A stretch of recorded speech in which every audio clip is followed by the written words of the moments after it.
Okay, well, good morning. Thank you all for joining us today. I appreciate it, especially with all going on in the world. And welcome to the CASI conference for 2020. Our focus this year is on PRC space activities and their impact. Although we really wish we could have been with you in person this morning, I'm delighted that we have more than 350 people have actually signed up for the webinar, which is far more than we could have had in person this year. So I'm really excited about that. And I'm happy to see so many people are excited about this year's interesting topic, especially given the fact that we have a hurricane going through the southern part of the United States. We have fires on the West Coast. We have COVID across the world. I'm really glad you could join us today.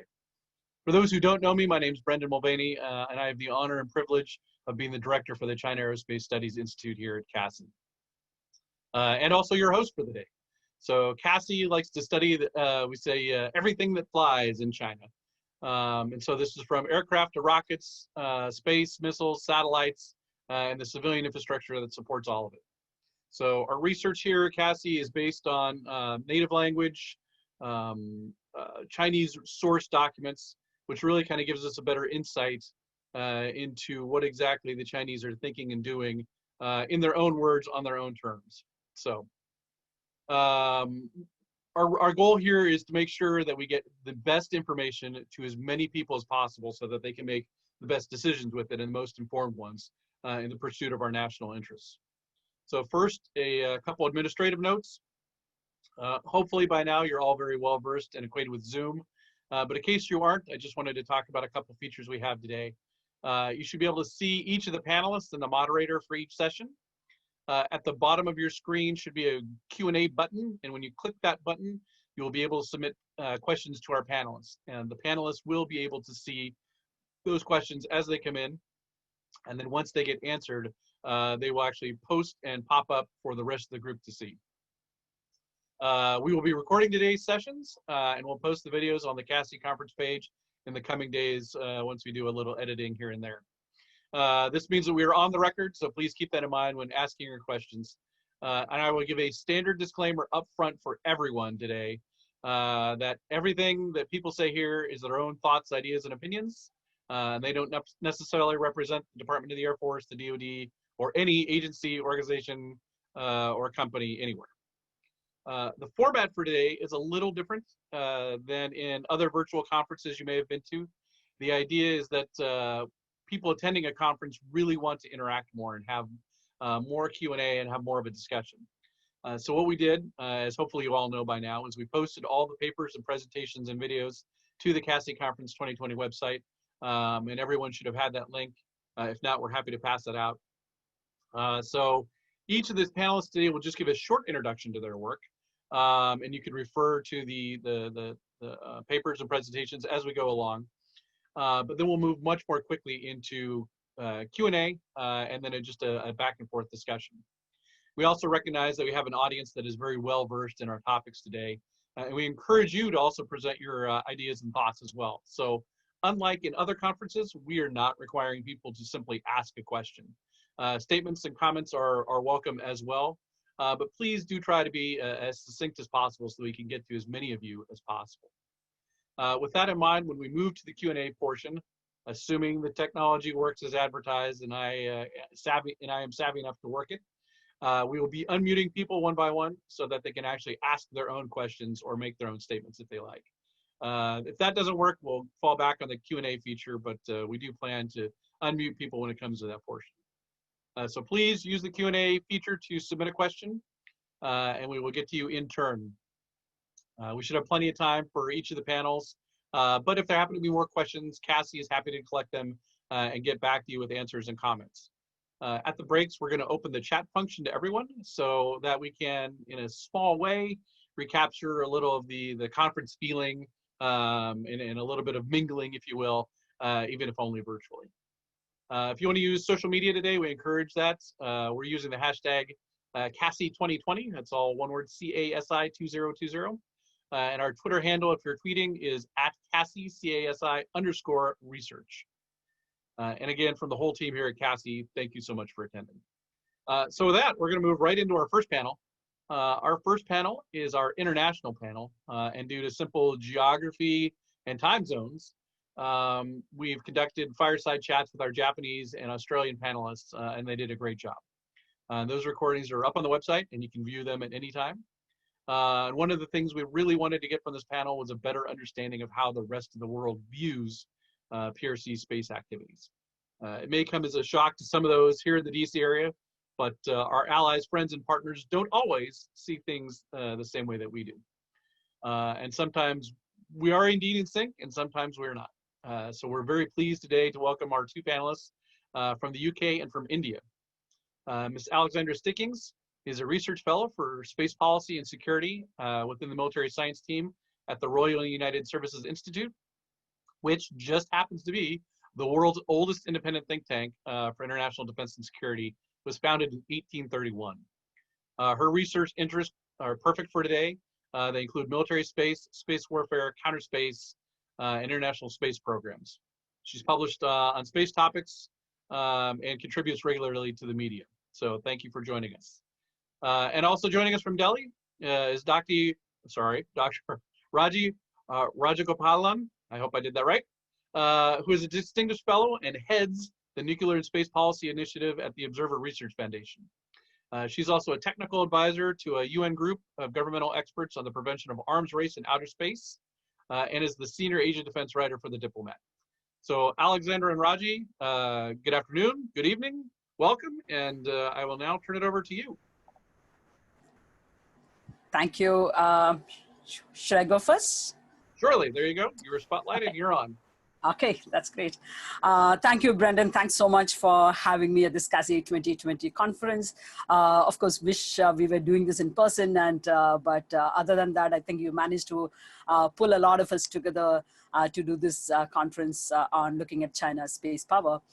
So you have already gone through my paper, and you have my video presentation, which I had sent to the CASI, and it's up on the website. So I'm going to quickly sort of give a glimpse of what I was attempting at my paper. So I tried to look at three different aspects of China's space power. One is, of course, the China's institutional reorganization of the PLA, for instance, how that's been done to integrate space into its conventional military operations. Second, to look at the growing space capabilities and the, which are, in a sense, to address the growing security requirements. And third, and to me, the most important aspect is the counter space capabilities, because I think that's much more, from a security and strategic perspective, that seems to be a lot more consequential in that sense.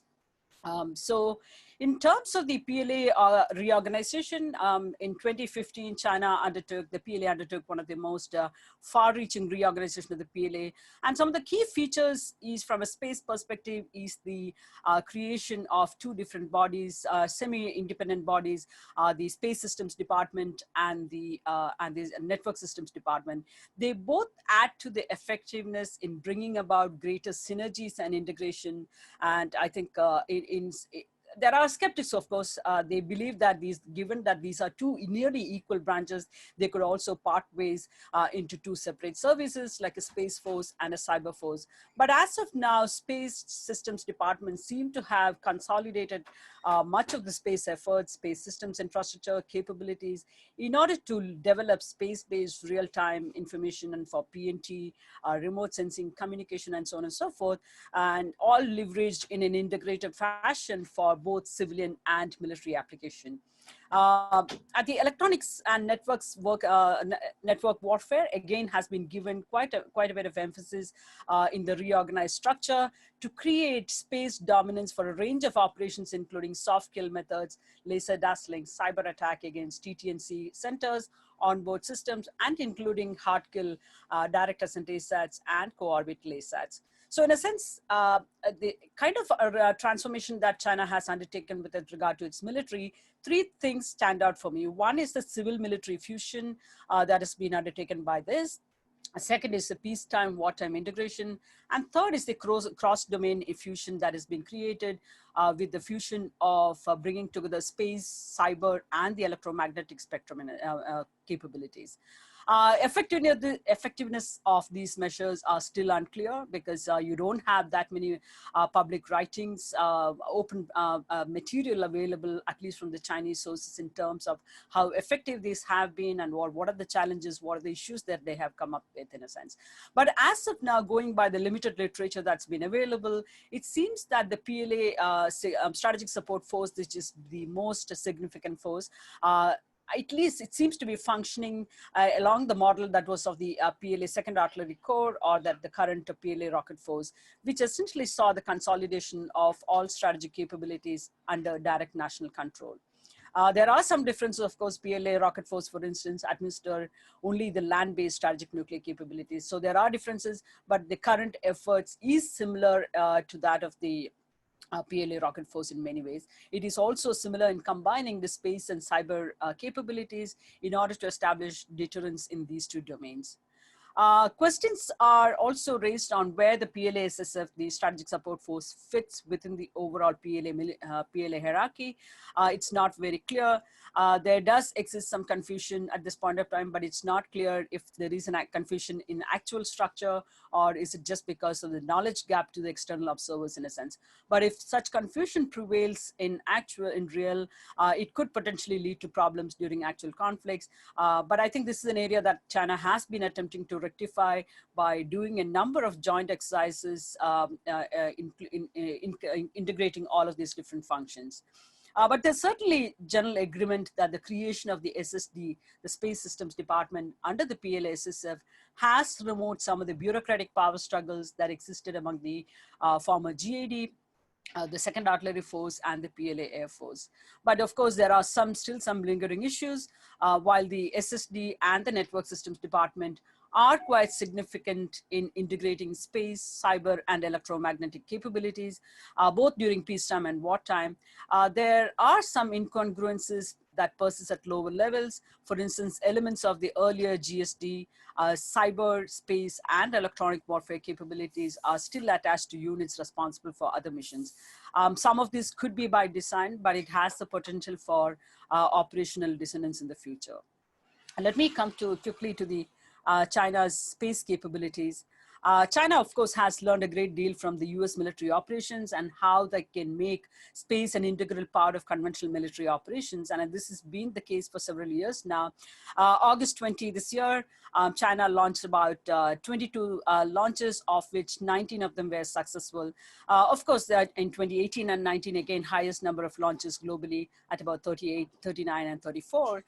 This is not necessarily an accurate assessment, but I think it's still an indicator of the enhanced launch capabilities, including the launch infrastructure. China has also been particularly paying attention to the remote sensing satellites, as well as the PNT program. Both have been sort of a hallmark of the Saturn space program, in a sense. But from a military perspective, China's Yaguan series of satellite constellations are considered one of the most mature and militarily relevant. China continues to claim that these are primarily used for land survey, disaster warning, urban planning, and so on and so forth. But the fact that these are operated by the PLA for the image intelligence purposes indicates that the resolution and the overall quality are pretty good, in a sense. Mostly these are dual-use satellites. Some of them do use electrical, optical, or SAR payloads to capture Earth's images from low Earth orbit. From an ISR perspective, these satellites constellations offer surveillance over a large swath of area over the Pacific Ocean. Similarly, they have the PNT program, the navigation program, the BEDO system, which has been in operation since 2003. And as of July this year, President Xi has come out making a statement that the system is now formally commissioned into operation. It has a total of about 56 satellites, seen as pretty advanced and higher precision and sophisticated coverage for the satellites. But I think there are also, while these are impressive achievements, but experts believe that it will take a long time for China to PLA to operationalize to the extent that they can use it effectively in military operations. If we were to compare this with the US and US allies. They have been using the GPS for decades, 3 decades or so, to create certain skill sets and the institutional memory and how to use GPS in combat. But I think China can be expected to gain this experience in a gradual fashion. Let me quickly move on to the okay, let me just come to the overall how the China space program fared. Gaining obviously quite a bit of proficiency, sophistication in terms of their capabilities. They appear to have developed a near full spectrum military space capabilities to fight local wars under informationization conditions. But I would add that they are still no match to the US or even Russian space programs. China has done, of course, more launches than any other country in the last 2 years. But in terms of overall sophistication in areas such as space exploration or in reusable space vehicles, space science, and so on and so forth, Beijing is still catching up. But it is a determined power, but I think there are still gaps to convert determination to material outcomes. But they could be addressing these through various means. One is by giving space to commercial space actor, which we have seen that China is beginning to have a flourishing sort of a space, private sector space program, space players as well. But certainly, I think the gap is beginning to shrink. But I think for now, the gaps continues to be there if we were to compare with the US and so on and so forth, which also has led China to pursue China's asymmetric strategy, which is in a sense linked to my third point about the presentation, which is the counter space capabilities. As more and more countries depend on space, especially for their security and strategic sectors, development of counter space capabilities have become a reality. This is again not entirely new. They have been there during the Cold War, but I think there are some significant differences from the Cold War competition between the US and USSR. During the Cold War, for instance, space was primarily limited to strategic operations like strategic intelligence gathering, nuclear attack early warnings, and monitoring arms control agreements, and so on and so forth. Of course, both countries did conduct a limited number of ASAT tests, but they discontinued with them. But today, I do see the space having a permeating role in conventional military operations, and that does present itself as a sort of a vulnerability to many of the advanced military powers today. And this is something that the US it's a case with the US. US is so heavily networked with heavy reliance on space. It has actually now made countries like China invest in capabilities to deny certain adversaries any advantage that they may gain from sort of a use of dependence on space and so on and so forth. But the same, as China gets more and more dependent on space, that vulnerability can happen to China as well. So that bit is there. Second difference that I see is the relative ease and willingness among a lot of states to develop and use some of the offensive counter space capabilities. There have been a growing number of instances where non-kinetic weapons such as electronic and cyber warfare capabilities have actually been used. Of course, not in combat, but I think this is beginning to happen already. These are more in terms of testing and teasing out the capabilities to send a message to your adversary that we do have the capability, so to say. Also, many of the norms that have prevailed for more than 2 decades are being broken by some of the new military space players like China and India. For instance, the norm to not conduct an ASAT test was broken in the second half of the 2000s. Similarly, you have electronic and cyber warfare in space. Again, they do break the norms like non-interference in each of the satellite operations. And breaking these norms, I believe, is a slippery slope towards complete weaponization of space.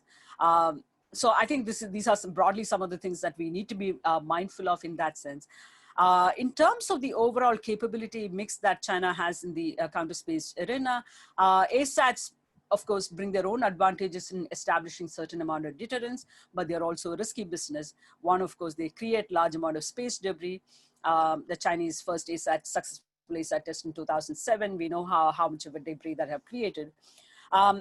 And also testing of kinetic capabilities cannot be hidden from the international community, and therefore there could be other measures that countries could pursue. And in this regard, the electronic and cyber warfare means have been a lot easier for instance, it cannot be determined easily if an incident, for instance, was a result of a mechanic failure or it was an actual intentional attack. It has also become more attractive for countries to pursue these measures because they require technology for electronic and cyber warfare are far easier to procure, and they are available also to non-state actors. And then they can easily target the 5 different segments of a space system. So they are as effective, they could be quite effective in kind of denying your adversary those advantages that accrue from space. So therefore, many countries, including China, have been developing an entire range of counter-space capabilities to deny adversaries the advantages that they get from the use of space. Direct ascendant capability, the China has, as of now, they seem to have possibly matured their capability and operationally fielded on mobile launchers, but the capability against deep space targets, whether it is in MEO and GEO, are believed to be reported to be still in the experimental or developmental phase. Its May 2013 ASAT tests reached up to the GEO, where satellites primarily are used for military communications, early warning satellites, and so on and so forth. And they have also been experimenting a DN3, again, not sure of the Chinese designation, but DN3 ASAT missile that can go up to even higher orbits without necessarily creating orbit debris. These have been tested in October 2015, 2016, and 17, and in February 2018. As of now, China appears to have paused or at least slowed down its pursuit of kinetics counter-space capabilities. Maybe they are well developed and matured, so that, and that's one reason why they have at least paused for this for the time being.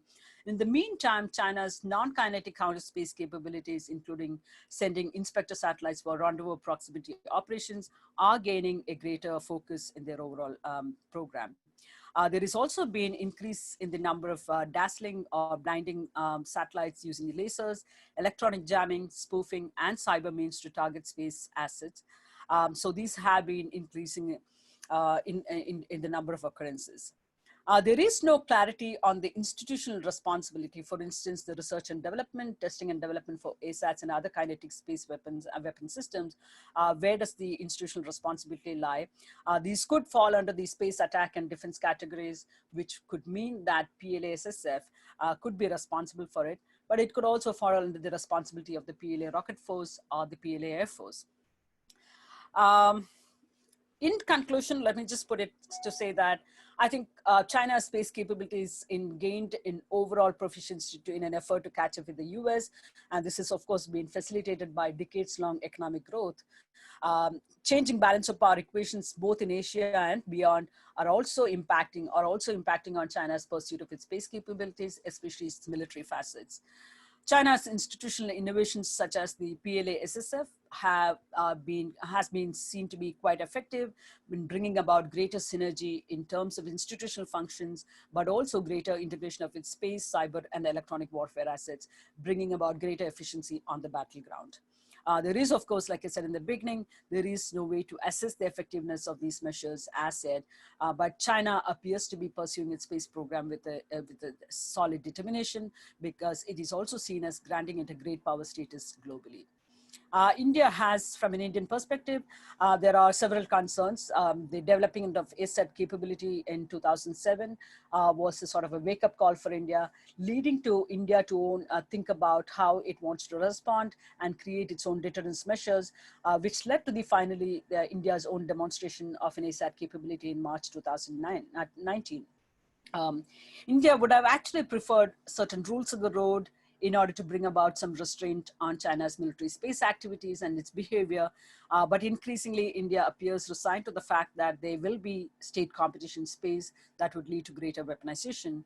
And unless India takes certain measures to protect its own interests, and therefore India has been compelled to pursue its own capabilities as a way of building up deterrent capabilities against China's growing military space capabilities. India will continue to pursue multiple tracks at the space governance, but ignoring the space growing security threats are going to be detrimental for the national security. There are also larger implications for the Indo-Pacific region, which are quite significant. It is leading to new competition and rivalry. For instance, Japan, for instance, has talked about and investing money funds for developing an interceptor capability. I can foresee a few more countries in the larger Indo-Pacific region going down this path and developing certain defense space capabilities. including certain counter space capabilities. I'll stop here and I'll be happy to hear your thoughts and any comments. Thank you, Brendan. Well, great. That was a fantastic way to kick off the conference. Very comprehensive and detailed explanation for exactly what China is doing in space and specifically how it affects a country which is right next to it. So thank you for that. And I'm sure there will be tons of questions coming in. So next, we're going to turn to a country that's a little farther away from China, geographically at least, and a little closer to the US, but certainly also an important ally to get their perspective on things. So we'll turn it over to you, Alexandra. Thank you. Great, thank you. And thank you so much for giving me the opportunity to speak today. Again, this is, just want to reiterate, I'm not speaking for the Ministry of Defence or any UK government body. This is just my thoughts as someone based in the UK. Of course, there is concern about China's activities in space, and Raju's given us a really fantastic overview of what those are. We think about the potential denial of UK assets, European assets, and particularly within alliances. And I think that's so important when we're coming from the perspective of a country like the UK, which has a limited number of sovereign capabilities, and there's a huge importance there on alliances like NATO and like Five Eyes. But I think there's a difference that I want to highlight in how we're thinking about space in terms of conflict, and that's the difference between a warfighting and an operational domain. We see, particularly in the US, there's a very clear message: space is a warfighting domain. And we have heard some within the UK use this term, but others are looking at it much more in terms of an operational domain. And if you look at what NATO has said about this, classifying space as an operational domain, thinking about what do we actually mean by war fighting or conflict, and how we're using space in that sense and how we're approaching it. I think with NATO, it's very much more about the integration of the assets of member states, and then the integration of the space capabilities into broader NATO operations with effectiveness. And then, so I think it's really a lot about how are we actually conceptualizing warfighting? What do we mean by warfighting in space? And then how does this differ amongst the different countries involved? So I think there's a couple of points I want to cover. And the first is, what we often think about when people are talking about warfighting or the activities going on in space is happening everywhere all the time. It's in the so-called gray zone. It's sub-threshold. It's the cyber attacks, the interference, the jamming, and even thinking about the maneuvering capabilities of satellites and approaching others. This is all in that sub-threshold context. And so this idea sometimes, I think, of classifying space as a warfighting domain can sometimes lead to thoughts that we're talking about full-on, shooting wars in space, rather than a type of warfighting that is not limited to space, that is going on all the time. And I think also it then leads to questions about, if this is going on and we maybe need to accept that this is just the reality, it's how we operate in that reality. How do we then approach other capabilities like the kinetic ASATs, the more overt, and I don't really want to use the term weapon, but I think that can work. Would they actually be used? Is it more just a demonstration of capability? And so how concerned in reality do we need to be about certain capabilities when we look at this broader context of how we are conceptualizing this? And I think then again, focusing on China, and I think it is obviously valid to look at what China's doing, but bringing it into that broader context of space and space security. We talk about international discussions and the need for norms, and so how are we approaching China in that sense? And also thinking about science and potential scientific collaborations in space, and you look at a lot of European countries and ESA and how we might want to approach China in those ways. And I think we've brought up again the idea about the geographical considerations. And I think although you can use space for effect regardless of where you are geographically, how you approach certain countries and their capabilities will be very much dependent on the geographical and regional security situations. So, you know, how India or Pacific countries are approaching China in space is going to be very different to countries in Europe, where Russia, for example, is going to be much more of a concern. And then not looking at space separately to that, but looking at how that interacts with all of those other concerns we have regionally about security. And so I think there's some questions there about alliances and how countries are acting with each other within alliances like NATO, like Five Eyes, where you do have some different security concerns and considerations to take into account. And I think also bringing that broader context as well, not just in terms of geography, but in terms of the cross-domain. We tend to sometimes think about space conflict as, and I am using this pun intentionally, as happening in a vacuum, that it's separate to everything else. It is an extension of what's happening on the ground. You know, we have to ask ourselves, can we see a conflict happening in space that is separate to what those interactions are happening, you know, between countries in a terrestrial context? Because space is integrated into everything, and there will be denial of assets potentially, and there will be the use of counter space capabilities, but I think it's very important to always think of those within that context. And I think we do have a tendency as well to always approach these topics from our own perspectives and our own bubbles that we talk to each other, whereas actually we often need to take an enemy-centric approach. We need to be asking all of these questions from the perspective of the adversary. How do they conceptualize space warfare? How do they conceptualize the integration? And I think Raji, you know, pointed out the creation of the Strategic Support Force and how China has integrated its space capabilities, military space capabilities, in a different way than we often see it being organized in other countries. So I find it very difficult, I think, sometimes when we talk about how worried are we about China and space, if we're only approaching it from how we see space warfare, how we see the potential use of counter space capabilities. And not just counter space capabilities, but how are they approaching regional security issues? How are they approaching potential conflict? How are they approaching how the use of space capabilities may be adding to their maritime ambitions or to their air power ambitions? And I think that really is, and I think this is why this conversation is so good, because we always have those different cultural contexts when we're coming into these conversations.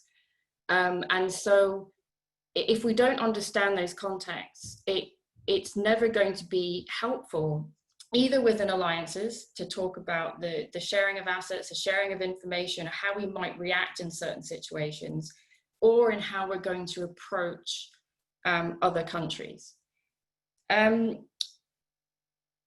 So, and I think maybe that goes some way towards answering, you know, I think, Brendan, your point at the beginning of, you know, helping maybe those in Washington understand why other countries are not always sharing the same views. And it's because we do always approach it from those different perspectives. And I think I'll end there, because I want to leave quite a bit of time for questions if possible. All right. Well, that was terrific, and I'm glad you did hit the reminder that there are other ways of seeing the world, and not just one perspective, and that geography actually does at times make a difference. So we've already got questions lining up. I'm trying to, so now comes my technical abilities to find, oh, look at that. All right, so we've got one, Senior Master Sergeant Carlos Sanchez.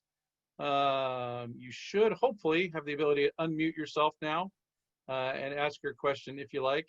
We'll give that a second to see if that has worked. Can you hear me now? Yep, great. Go for it. Oh, awesome. Good morning, and thanks for everyone that's participating today.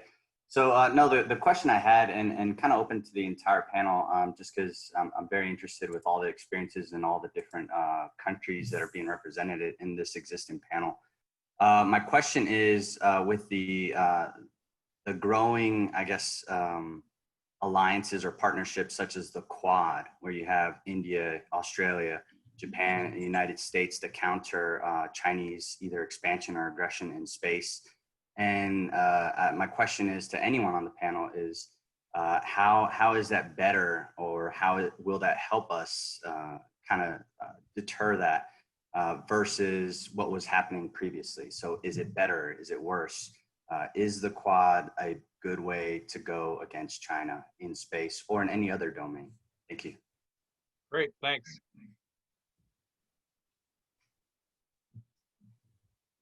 Should I? Sure, I'll turn it over to both of you. Okay.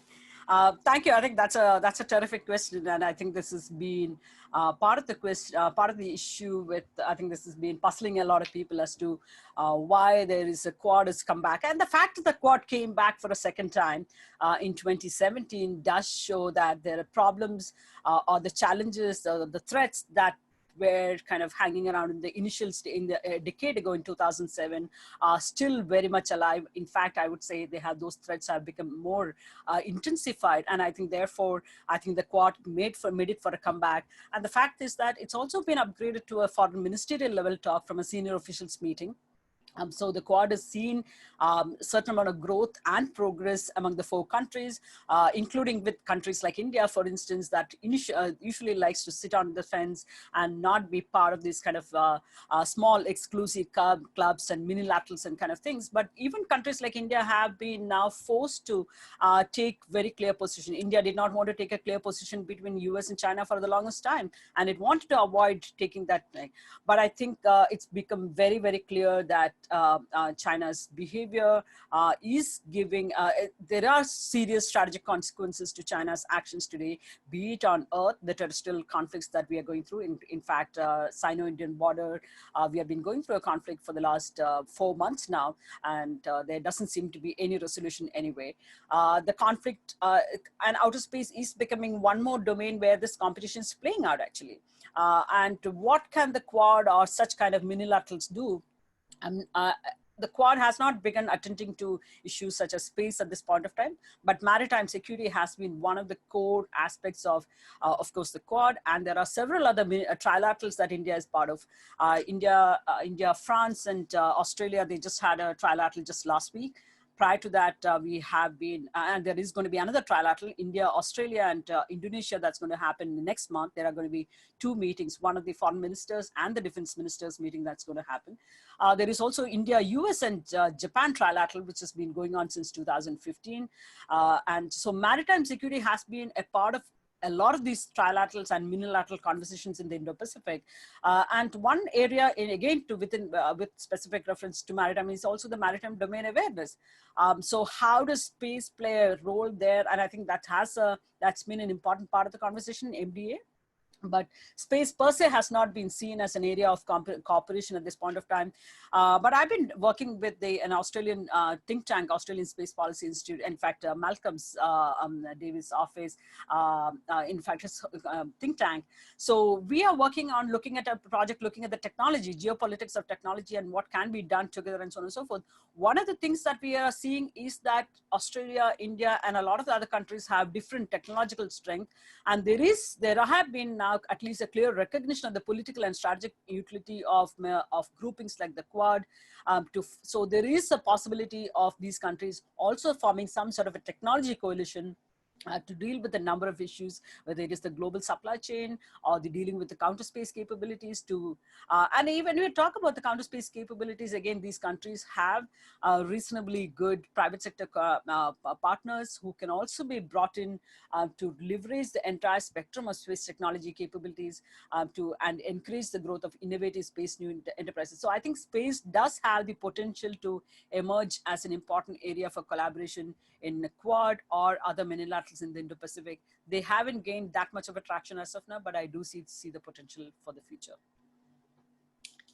I think, you know, I think there are pros and cons to organizations like the Quad sort of starting to look at space. And I think on the first side, you know, you have that they have a similar regional security concerns. You know, they're working together in that context. So that, you know, can provide that avenue for countries who may be wanting, you know, are approaching China from a very similar lens. So that, I think, helps, you know, could help a country like the US to have a, you know, different conversations, and, you know, perhaps within NATO where, you know, the concern may be much more Russia focused.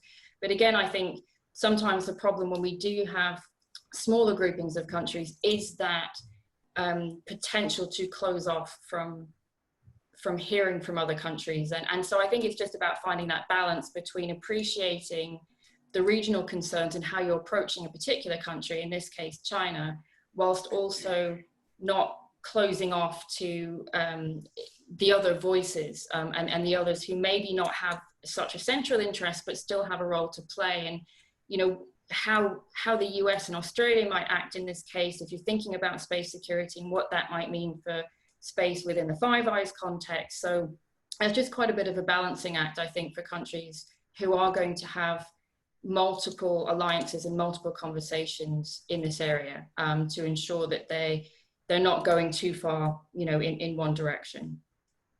Yeah, and let me pick up on that thread. So for those of you who were able to watch Malcolm Davis's presentation in Fireside Chat, he talked about this and how Australia has come to the conclusion that they want to pursue a sovereign space capability. And Alexandra, you already talked about, hey, the UK has a limited capability, but we work within this other frame, this other structure, right? The NATO and the EU, which aren't necessarily always perfectly aligned, and certainly include other.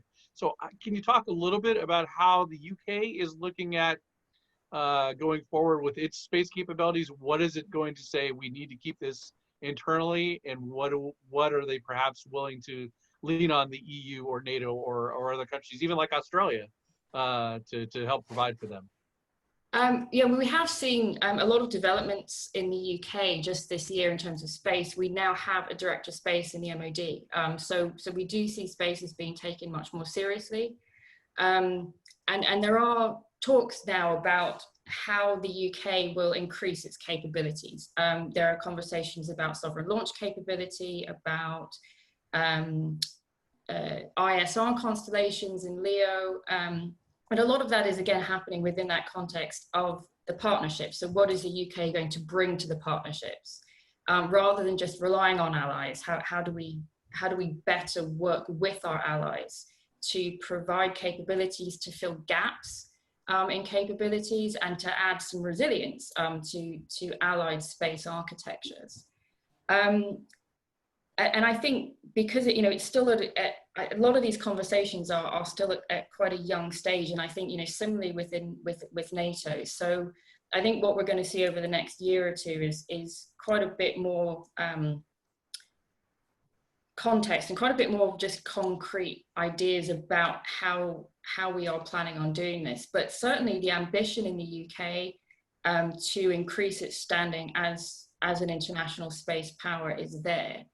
The questions are more about which capabilities is the UK intending to focus on? How does it see its relationships and I said that value added? But certainly working with countries like Australia, working within the Five Eyes, and countries that you know, maybe on a similar level, and how can we work better together to add those capabilities rather than just acting alone. And there is definitely that understanding of none of us are doing this on our own. We have to all work together to achieve what we want to achieve. Right. And Raji, you sitting in Delhi and Professor Ida sitting in Tokyo have a unique perspective because you actually border China, right? And although space is obviously is worldwide, especially, you know, now that Beidou has full coverage and satellites we know go around the world. But where the Chinese are likely to use that capability is probably far closer to home for you know, India and Japan. Can you talk us through just briefly what the outlook there is? And I know that India, like Australia, is also pursuing space far more rapidly and earnestly than they had before. Can you kind of talk us through the logic of that and how you see that playing out? Sure. Absolutely. Yeah. I think India, for instance, I think followed a space program almost completely devoted to the civilian and peaceful aspects of space until about the mid 2000, late 2000 in a sense. Till then, we never looked at the ASAT capabilities or counter space capabilities in any serious manner. And we even used to say that, you know, these are big boys' toys and we shouldn't be we shouldn't be looking to develop some of these capabilities. India has also been a developing country for a very long time, and there are limited resources. So the focus has always been on as to how to use space for the social and economic development of the country. So that's been much of the focus. But like I said, the Chinese successful ASAT, the first successful test in 2007 January was a game changer moment for India in terms of its approach towards space. There was a call across the board, whether it is political leadership, military and civilian, and of course the space leadership, the civilian space leadership, which is the ISRO, the Indian Space Research Organization, all of them unanimously calling out for developing certain capabilities that can protect India's own assets, because India believes that we have made significant investments in space in terms of our own capabilities, but also in terms of the services attached to it and the economic fallout of that. Any damage to its assets could be quite serious for India. And that led to the thinking as to how India should develop certain capabilities to protect itself. In 2012 onwards, in fact, the Defense Research and Development Organization, the DRDO chief, actually came out and said, we do have the capabilities, the technological blocks ready for an ASAT capability.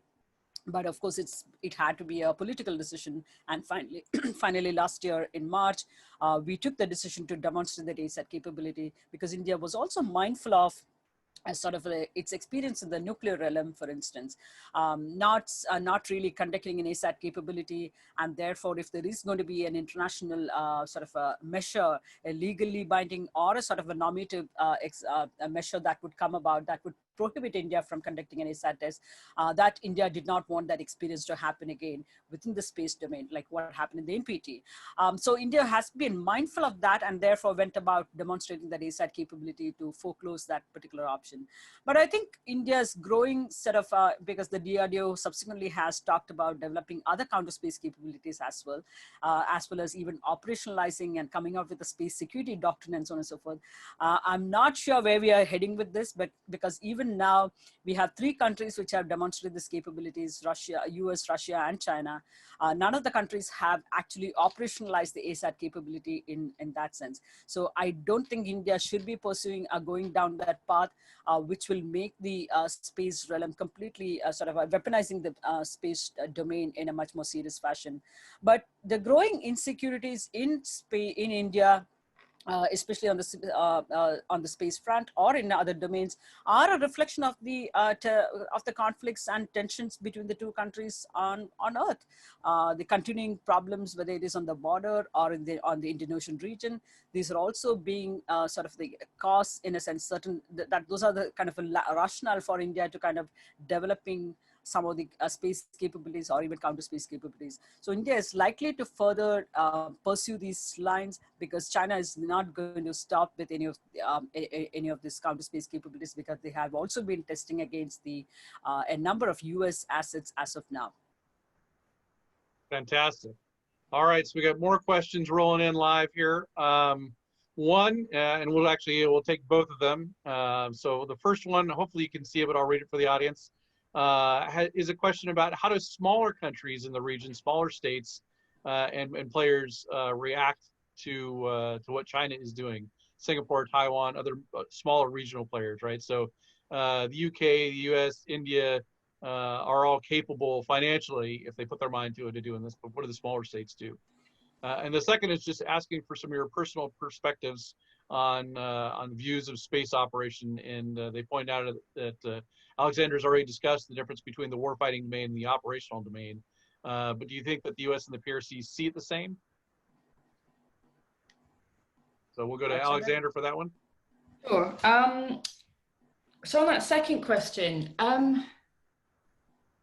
I think that's, that is difficult to answer. I don't want to, I don't think they do see the same. Just a personal view. I think the way that the US is very vocal to any activity in space by adversaries, and so much of that narrative is very much war fighting and dominance. Whereas I think because of the way, if you look, and I come back to that, the strategic support force in China, that China has put space with cyber, with information, seeing it more, I guess, in that sense of enabling. It's an enabling domain that is used for warfighting rather than the warfighting itself.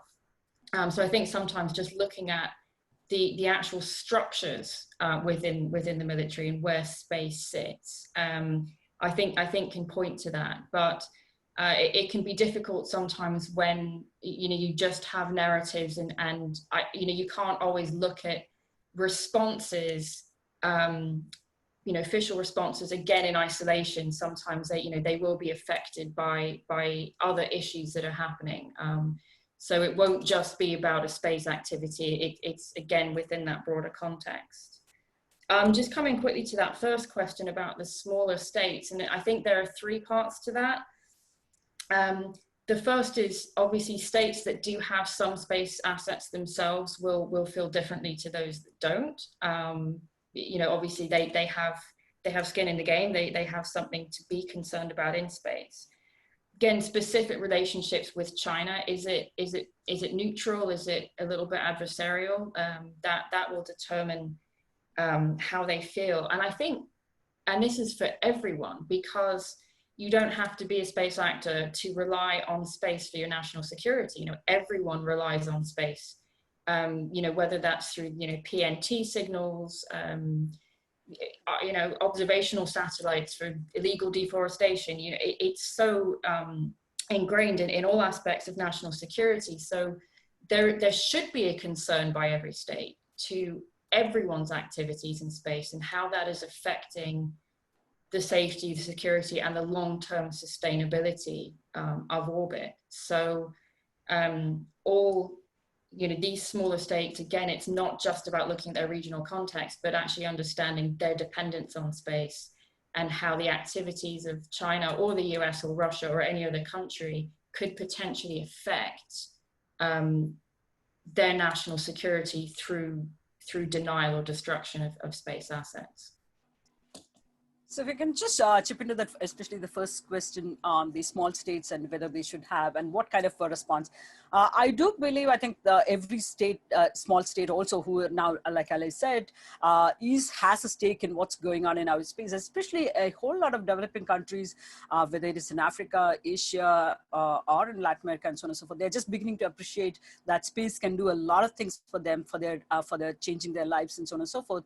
So a whole lot of countries are, and I think this is most reflected, for instance, on the space governance debates, for instance, whether it is related to space security governance debates or even on the civil space governance mechanisms. Countries do want to have a say in how space is going to be governed.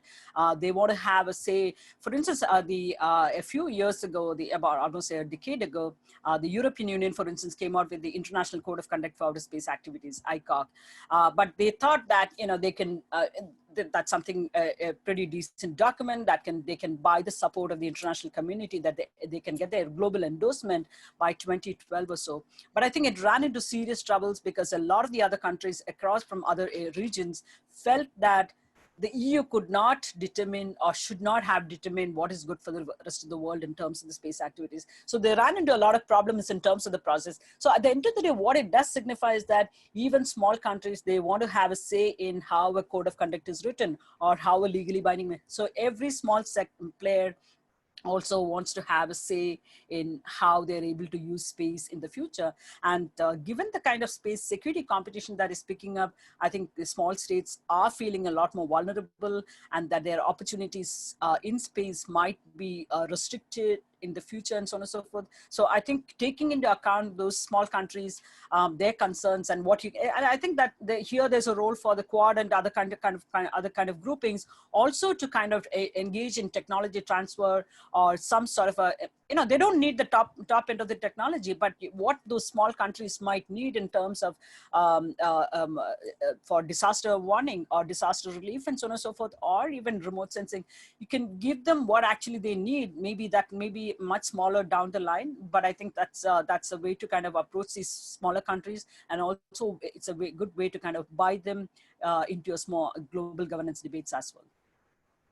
I think that's a great point, and we need to make sure that, like you said, we take all of those things into account when we do start to establish some of those norms, right, that you talked about earlier. And this is, although he can't be with us today, Dean Chung talked about this in his presentation, which I commend to you on the CASI website, but how China is using their space capabilities in a diplomatic way, right? So they're going out to these countries who, like you said, have a stake in space, but don't necessarily have assets there or the ability to put assets there.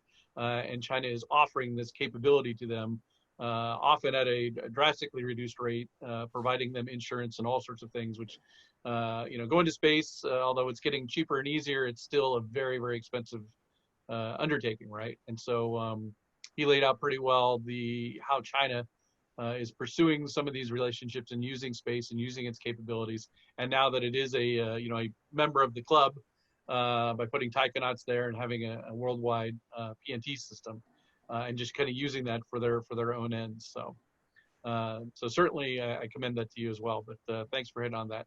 So we have just a couple minutes left. I can't believe that this hour has flown by that quickly. But I wanted to turn it back to you, ladies, if you have any final thoughts, things that you wish you had said, or you want to leave with the audience. And certainly we have your contact info, and we will definitely be in contact. But first we'll go to you, Raji. So there's a question here. So so far, Pakistan is the only country with access to those military capabilities. Does India consider this an increased threat? And if so, how will they mitigate the threat? I don't think India is going to be able to handle that particular. And I think 2013-14 onwards, China has been launching satellites, more number of satellites in recent times for Pakistan and even Sri Lanka, for instance.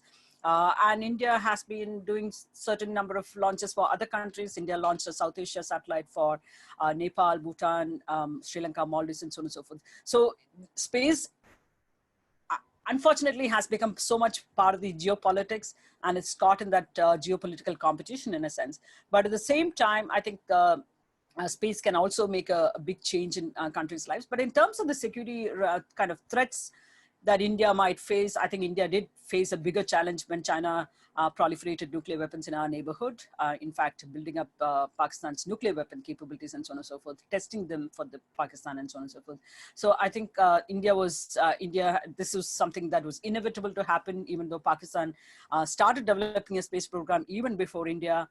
It had not really pursued for a number of other internal political reasons. But the fact that China will pursue this in a much bigger way, especially given the growing set of competition between India and China, China will try to kind of prop up Pakistan or other countries in the neighborhood in terms of developing their capabilities, military space capabilities, giving them remote sensing satellites, satellite communication, for instance, or even, of course, the military information and so on and so forth. This was inevitable, and this is going to happen, but I don't think India can do very much in terms of stopping China-Pakistan collaboration in this regard. But I think India needs to do what it needs to do in terms of maybe doing strengthening our own ties with other countries. I think we do have a fairly, between India and Japan, for instance, we have done quite a bit for a lot of the countries in the Indo-Pacific. India has done for the South Asian neighborhood, but also for the larger set of countries in the Indo-Pacific, whether it is Vietnam and a whole lot of other countries. So I think this is a competition that is going to go play out for a while now, given that balance of power equations are not going to stabilize in the near term. Thank you. Great. Alexandra, last thoughts? Very, very quickly. We've talked about dependence on space, both for major powers and for the rest of the world. And as China particularly increases its dependence, we need to understand, I think we need to think about the fact that full-on conflict in space is not in anyone's interest. No one wants that. Everyone will be trying to stop that, I think. So again, you know, brings back, are we really going to see the use of kinetic ASATs in any meaningful way other than testing? There is just a situation we have to accept of sub-threshold activity that is ongoing. How do we act? How do we continue to act going forward within that context in a way that allows us to keep our access, potentially hinder the access of adversaries when we need them, but also ensure the long-term sustainability of orbit? No, that's fantastic, and I'm sure we'll be in touch soon as CASI continues to go down these roads and keep talking about these important issues. So thank you both very much for kicking off the conference. It was a fantastic start, and I really appreciate the fact that you're dialing in from around the world and making this happen here for CASI. So thank you very much. Thank you. Thank you. Thank you, Brendan.